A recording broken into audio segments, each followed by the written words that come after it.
Welcome back. In the previous videos, we were able to build our core services, which is the Spring Cloud API Gateway, the Eureka server, the authorization service, and the expense tracking system. We're also able to deploy them into Docker. In this video, what we want to do is to complete the routing of the Spring Cloud API Gateway to the expense tracking system, and also deploy our Grafana for checking our logs.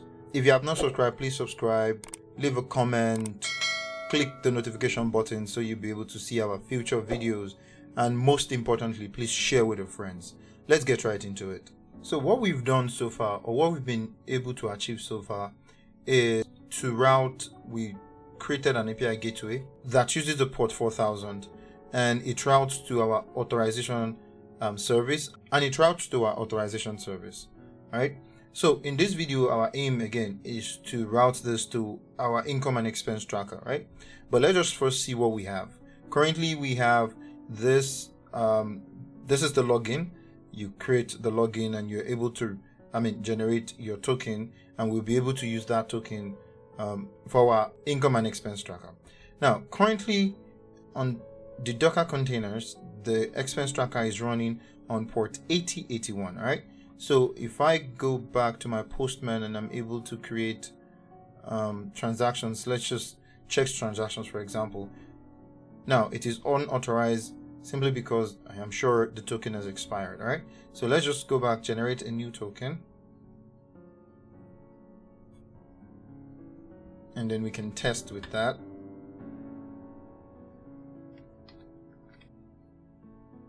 And then there you go. So we're able to get the data back. We were not able to get the data back previously because the token has expired or was expired. All right. So now I'm calling directly the service itself. Now the aim of this video, as I said earlier, is to route the API gateway to the income and expense tracker. Right. I already did that, and there's simple steps. All we needed to do was just to go into the API gateway and then put in the ID, expense service or server, and then the load balancer. Now, how did I get this load balancer? I showed us this previously, and it's to go to the Eureka server, and here you see the application name. So that's what you need. You just copy the application name and you put it on your load balancer. All right. And then our endpoint is API/transactions. And if you remember, when we were creating the API gateway, we created this authentication prefilter.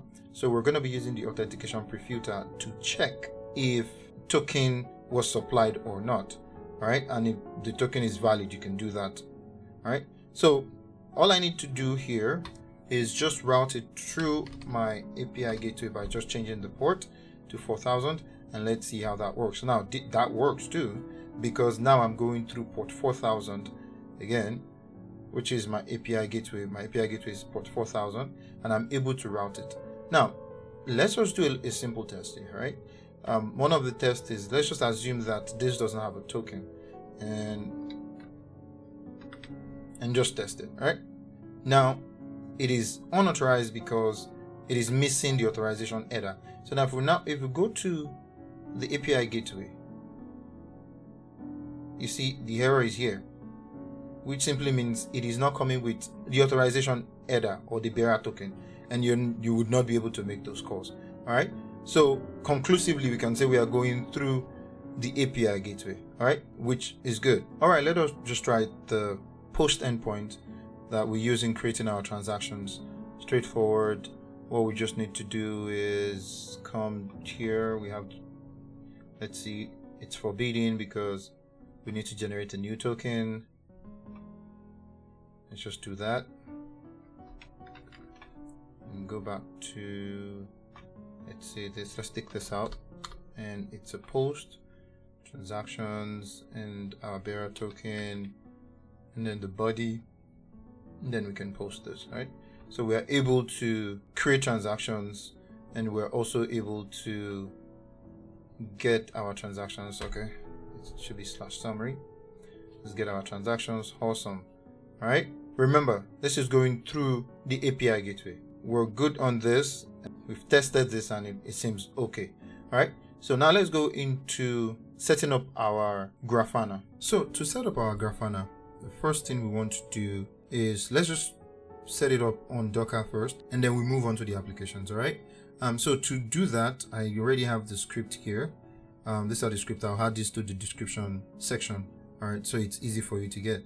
And so in this script, I already have Prometheus YAML file created, and I already have this path created. So the first thing you want to do is, of course, create this file and put it in your path. For me, I put it in my document path, right? And then also you need to create this folder. It's creating a folder called Prometheus_data, and put that folder where you want it to be. All right. So let me just show you what this Prometheus YAML looks like. So this is what the Prometheus YAML looks like. First off, it is just creating a job name, which is the authorization server, which we have, and then we have the income and expense server, right? And it's pointing to the targets, which, of course, the authorization server is running on 8080, income expense service is running on 8081. So this looks good. And then we'll just need to copy this, make it easy and fast. And I go to my command prompt. Let me just go to my command prompt here.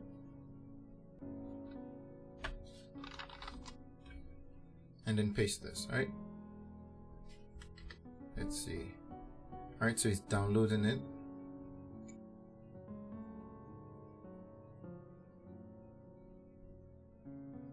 Good. And it looks like it started. All right, so let's go to our Docker and see. This is it. So it started the image and it's running. And if you look at it, it's running on port 9090. So let's go to the browser to check this using localhost and then 99. So let's do that. Then we're using port 9090. All right. So this is what the Prometheus looks like, which is good, right? And of course, if you try to do a query now, it's not going to show up just because we haven't set up. Oh, it's seeing it, but it's going to be 00. If you see on the edge here, it's 00. When the instance is running, it should be 1, 1, not 00. Okay, that's because we haven't set up our application, and then we go back there and set up our application. But now let's then install our Grafana. Easy. I already have that script again. Just copy the Grafana. It's running on port 3000.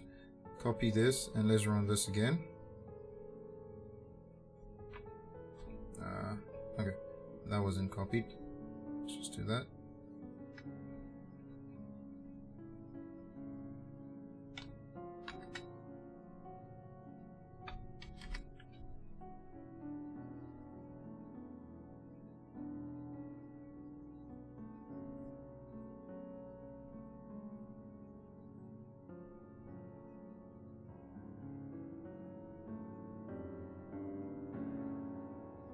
Awesome, that is installed.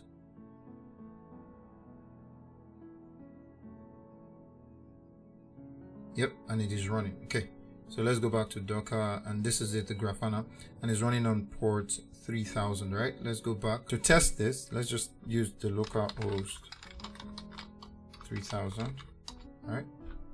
And it's going to tell you to log in, and of course, the default username and password is admin, right? Then you can set your own password. I'm just still going to use the admin. It doesn't really matter for me. And you can also skip it, right? So submit that. And then you have your Grafana page. So with this, you can do whatever you want to do. But first, the first thing we want to do is add our data source. And our data source is our Prometheus that we just set up, right? Our Prometheus is running already here, so we want to set up our Prometheus, and then we want to click on the Prometheus. And then if you notice, right, Prometheus is running on 9090, and then of course it's localhost. But if we try to use localhost, let's just try.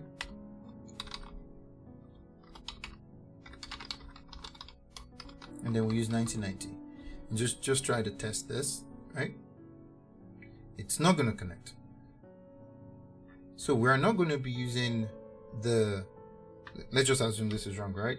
But even as that, yep, it's still not going to connect. So what we will do is we will just use the name and the port, right? We're going to be using the name and the port. Let's just try this. and then we're connected, right? So which is good. That's what we want. So let's save this, and then that solves it. And we'll go back to the dashboard. So you can create a dashboard. We will get into creating the dashboard. But first, let's go back to our applications and set up our applications so we are able to see them in the Prometheus. All right, let's do that quickly. To set up our service, let's assume let's just take one of the services, right?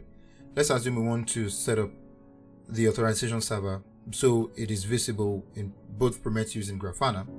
We need two dependencies. One of them is we need Prometheus dependencies, and that is going to be micrometer and then registry. So we're looking for registry Prometheus. Let's see. Yeah, this no, not this one. All right, registry Prometheus, this one. And then we want to use the IO micrometer. That looks good. And then we need one other dependency, which is Spring Starter actuator. So one Spring Boot Starter actuator, the first one, and then we are good with the dependencies. Then the next thing we want to do is go into the property files and then want to expose the management endpoints. Now, depending on what you're doing and your requirement, you might want to configure this a little bit more secured. But for me, since I'm making it as simple as it could be, I'm just going to expose everything. All right. So let's just do this. So it to be management. We want to do the management endpoints, and then it's going to be for the web, and then we want to expose everything.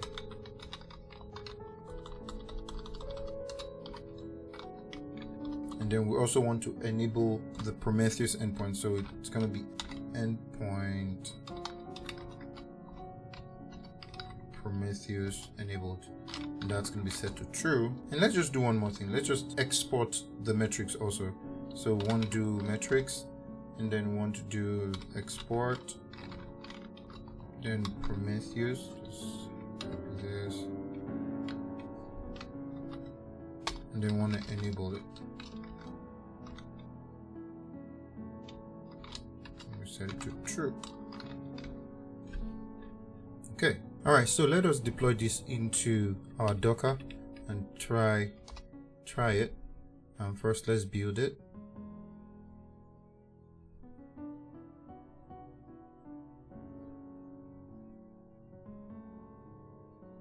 Let's go to our Docker. Let's do manual pruning. Just take it out manually. It's running. Then we just want to delete it. Images. Then I want to delete this. Good. All right, so let's go back to the app. Let's see. All right, it's done building. We want to build the image.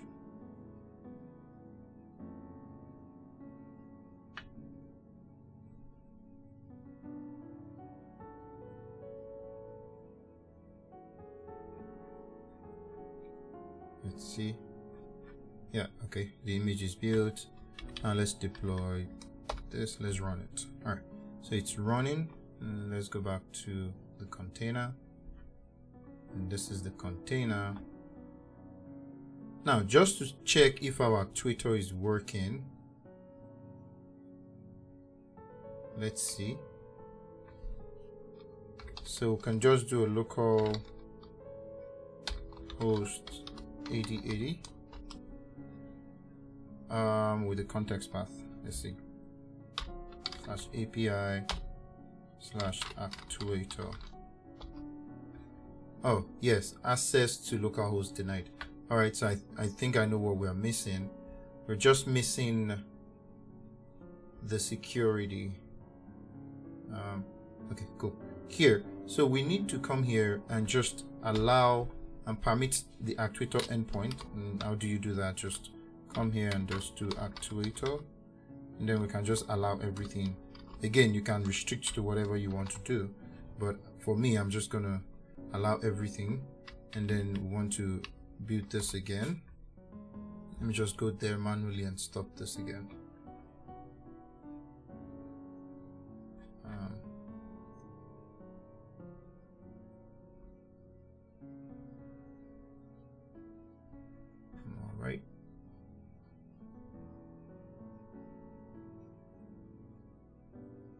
All right, let me pick the image again.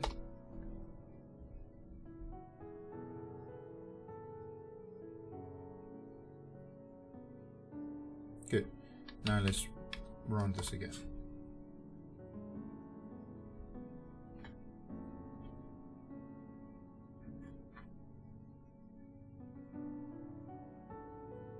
Awesome, it started. So let's go back and try this again. Not yet. Okay, now it started. All right, so if you see this, good. It's coming back with all the actuator endpoint, which is good. So if we do /health, we should see up, status is up, which is good. Awesome. So now let us go back to our Prometheus and test from our Prometheus. All right, let's just check the Prometheus here. And then we can let's just refresh this page. Let's see. Yep, if you see, the authorization server itself is coming back as 1, which means the Prometheus is seeing it, right? Now let us go to the Grafana. There's a lot of things you can do with the Grafana, right?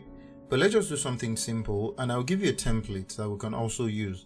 But for now, let's just do it manually. So for example, let's assume maybe you want to check the CPU usage, for example, right? And then what I did was just to click on, let's discuss this. So we go back again. Let me take this out and do it all over again. You need to click the add visualization. All right, you select the data source, which is fine. And our data source is the Prometheus. So from there, we want to select the metric, right? So what metric do you intend to check here? So let's just pick one, just to save time. Let's see. Let's just see CPU usage. Let's see. Yep, process usage, for example, or maybe system count. Let's just do process usage. It's going to ask you, do you want the instance or the job? I want the job. And then if you see, we're simply using the builder and not the code. So there are two options here for you to use either the builder or the code. But I'm using the builder. If you know the code, you could just type it in, right? So metric again, CPU usage, the label is the job, and then was picking, it automatically sees our service, right? So you just click on the service, and then your query looks like this. Process CPU usage equals and the job authorization service, right? So then we run this query. Okay, so now you have it, right? So if I go back to my authorization service and I keep hitting it and hitting it and hitting it, I should get more data, and more data, right? So let's see. So this is, you could also work with the timing and you see what it looks like graphically. So there's a lot of things you could actually do there. See, in 5 minutes time, you can also just do now. It doesn't really matter. Okay, which is good. So if you want to add more to the dashboard, right, you could always do it. Okay, but I created something simple for the dashboard. So I created a template, right? I called it Grafana template or Grafana JSON, right? We can open it. I'm also going to add this to the descriptions. How to use this? We can just copy it, right? We can just copy it. Now, you have to be careful if you have all other applications running. I'll show you what I mean. Okay, so let's just copy this. Let's go to dashboard, all right? Let's just discard this. Doesn't really matter. I can always discard this. Now let's just create a new dashboard here, and then we want to import the dashboard. So let's just do import, okay? And I'm just going to paste the JSON here, right?